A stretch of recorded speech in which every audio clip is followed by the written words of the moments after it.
Hello and welcome to What's on the Easel. I'm down here in New Mexico. Been down here for 2 weeks or so. Started around 6 paintings and going to go through them from newest to oldest. And this is the newest I started today. I give this painting a 10%, a 0 to 5% chance of ever getting finished. It's going to be a very difficult painting. It's going to be of snow buntings in snow, which is white on white, and that's very hard for me to do. And maybe give it to somebody like Pissarro or one of those impressionists. Here's the photograph I took in the Okanagan this winter that inspired this painting. But also snow buntings don't have a lot of constituency because very few people see them. You have to go to a place like the uplands of the Okanagan County to see snow buntings unless you live in Canada somewhere. This is a nod to where I am right now in the Boot Heel in New Mexico. This is the best place to paint there is. Got a lot of light. I don't have the distractions of the store in Seattle here, and besides that, I don't have to go as far from where Delia is likely to be. So. In Seattle, I go down to the basement, and that feels a little bit like going down to the dungeon. Hey, and this is a Roadrunner. I'm having a great deal of trouble with that one, but I haven't worked on it that hard. We'll see. I have to just look around for more refs so I can realize what they really look like. I've seen lots of them around here. We're not seeing them this visit because of the drought, which is wiping out everything. This is the next newest painting. This one here is the towhee. It's a spotted towhee. This is going to be a new series of bird paintings I'd like to do of common birds that are, I don't want to use the word common, but they're not inaccessible. People who aren't birders might notice them in their backyard. And it's also a very gorgeous bird, and it's very confiding and very human-centric. I also was going to start a I did start a yellow-rumped warbler painting, but I'm out of ideas for what to put around it, what background it's going to be in, and it's in an odd position for them.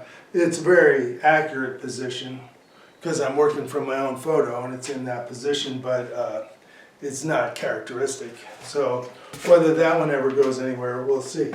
The next newest one that kind of surprised me in being better than, well, at least I think so, better than I expected. And it was inspired by a photograph I took in Edmonds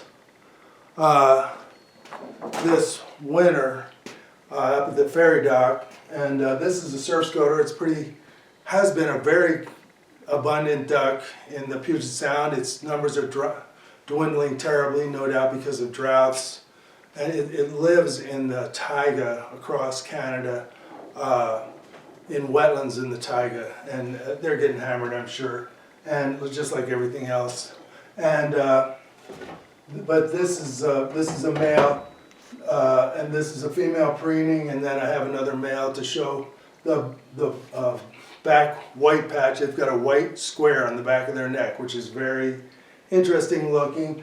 They are often mistaken for puffins because they actually have they share the same characteristic. They have a black body and then a head with white, a lot of white and a lot of red and orange. So they do look like look like tufted puffins, but they're ducks, not alcid, not in the puffin family. And they're diver. Both of those species would be divers. Then this is, speaking of diving ducks, this is a flock of bubblehead that are. These are the older paintings now. This one I started the last time I was down here in New Mexico, and it's Kingston. This painting is kind of a landscape of Kingston grafted onto a painting of bubbleheads in flight, and in a nod to political correctness, which I aspire to, I wanted to make half the bubbleheads female, and this is the this is sort of the gay problem of bird painters is the males are so much better in flight. Let me show you some photos from the internet that I have. I'm not copying these, don't worry about copyright, but this is kind of the way a male bufflehead looks in flight. It's a stunningly beautiful duck. We see them all the time, but in the distance they're just black and white. They make the white's a big flag on their head there. But, and we don't, like with most species, you don't realize how freaking gorgeous these things are. You know, God didn't say they were good and ordered them to multiply for nothing. Here's, this is the oldest painting. Actually, it's the same age as that one, but this one hasn't run into as much difficulty. This is a painting inspired by one of those moments, which is why I do paint, because you can't, as a photographer, explain how beautiful the world is. And we were in a clear cut in Cowlitz County looking at Mount St. Helens.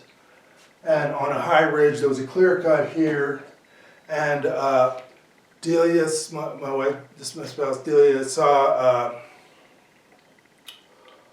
a hermit warbler working through the clear cut. And that's unusual because hermit warblers like the high, tall timber, the fir trees, they like capital forest, and they are a bird that is very gorgeous, and yet it is not well celebrated. It is not promoted, or no one knows about it. Basically, it's at the north end of its range in Washington State, and migratory bird, it's a warbler, and insectivorous. And at that time there was noble firs growing that I believe had been planted, and then there's senecio flowers, the yellow ones, the white daisies, had these red elderberry berries, and besides that, I don't have them in the painting, but there were epilobium and fireweed and foxglove.